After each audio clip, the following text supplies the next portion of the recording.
আসসালামু আলাইকুম। আজকে চিংড়ি মাছ দিয়ে সিম ভাজা করব, আপনার সঙ্গে থাকুন। ঝাল আর পেঁয়াজটা একটু আলতো আলতো করে ভেজে নিয়েছি। চিংড়ি মাছটা এখানে দিচ্ছি। চিংড়ি মাছটা আমি একটু ভেজে নেব স্বাদে সুন্দর হওয়ার জন্য। আসলে আমার রান্না আমার কাছে নিজের কাছে। এই চিংড়ি মাছটা দিয়ে নিলাম, এটা একটু ভেজে নেব।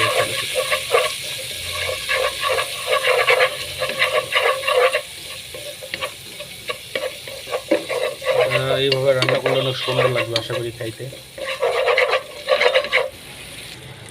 যারা চিংড়ি মাছ খান না তারা এইভাবে খাইবেন, অনেক সুন্দর লাগবে। এখন আমি এখানে সিম ভাজিটা দিয়ে দেবো। সিমটা আগে আমি সিদ্ধ করে রেখে দিয়েছিলাম, তার সঙ্গে অবশ্যই একটু মসুর ডালও রয়েছে, এটা এখানে দিয়ে দিলাম। এখন ভাজবো কিছুক্ষণ দাঁড়িয়ে। একটা এক্সট্রা কিছু স্বাদ পাওয়ার জন্য আমি কিছু কাজ আগে থেকেই করে রেখেছি, ভিডিওটা বড় করবো। হ্যাঁ, আবার এর সঙ্গে কিছু মসুর কালাইও দিয়ে নিয়েছি, জিনিসটা খেতে অনেক সুন্দর লাগে এবং পুষ্টিকর আশা করি।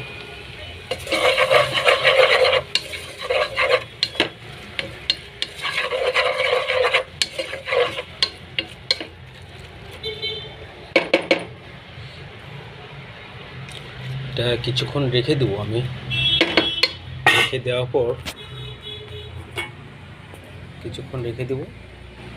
এই যে চিংড়ি মাছটা কিছুক্ষণ রেখে দেওয়ার পর ঢাকনাটা তুলছি, অবস্থা হয়েছে।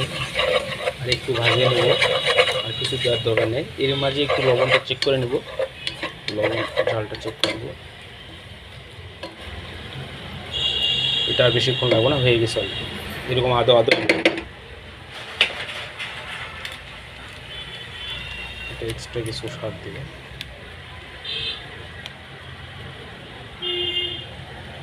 একটু মশলা দিলাম।